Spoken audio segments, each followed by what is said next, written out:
गांव का नाम था सोनापुर। चारों ओर खेत फैले थे। कहीं गेहूं की बालियां लहरा रही थीं, कहीं सरसों के पीले फूल सूरज से बातें कर रहे थे।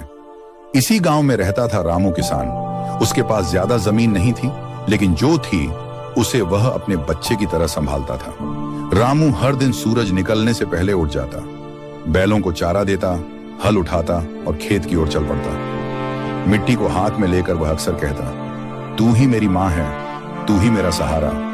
रामू ईमानदार और मेहनती था, पर किस्मत हमेशा उसका साथ नहीं देती थी। कभी बारिश कम हो जाती, कभी ज्यादा, कभी बीज अच्छे नहीं निकलते, तो कभी मंडी में सही दाम नहीं मिलता। फिर भी रामू ने कभी शिकायत नहीं की। उसके घर में उसकी पत्नी सीता और छोटा बेटा मोहन था। मोहन पढ़ाई में अच्छा था और किसान बनने के बजाय शिक्षक बनना चाहता था। रामू मन ही मन खुश होता, पर कहता कुछ नहीं। उसे पता था कि खेत की कमाई से बेटे को पढ़ाना आसान नहीं होगा। एक साल गांव में बहुत कम बारिश हुई, तालाब सूख गए, कुएं का पानी नीचे चला गया, फसल आधी भी नहीं हुई। गांव के कई किसान शहर काम की तलाश में चले गए। कुछ ने साहूकार से कर्ज ले लिया। सीता ने एक शाम चिंता भरे स्वर में कहा, इस बार कैसे चलेगा घर, बीज के पैसे भी नहीं बचे। रामू ने गहरी सांस ली। भगवान और मिट्टी पर भरोसा रखो, कुछ ना कुछ रास्ता निकलेगा। उसी रात रामू को नींद नहीं आई। वह खेत में गया और सूखी मिट्टी को हाथ में लेकर बैठ गया। तभी उसे याद आया कि उसके दादा कहते थे, फसल सिर्फ पानी से नहीं, समझ से भी उगती है।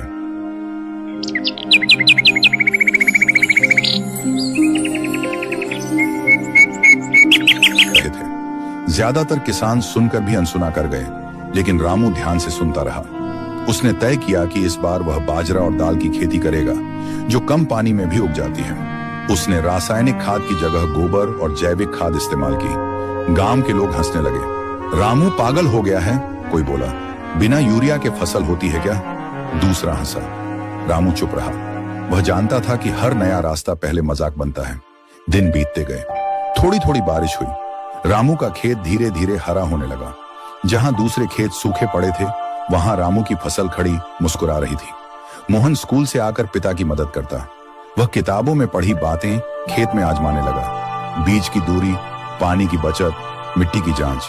रामू को बेटे पर गर्व होने लगा। कटाई का समय आया। रामू की फसल उम्मीद से कहीं ज्यादा अच्छी हुई। जब वह मंडी गया तो जैविक अनाज के अच्छे दाम मिले। पहली बार उसे अपनी मेहनत का पूरा फल मिला। गांव के वही लोग जो हंसते थे अब पूछने लगे, रामू तूने ये कैसे किया?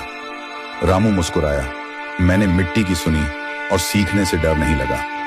धीरे धीरे पूरे गांव ने उसकी राह अपनानी शुरू कर दी। गांव में पानी बचाने के तरीके आए, जैविक खेती बढ़ी और किसान फिर से आत्मविश्वास से भर गए। कुछ सालों बाद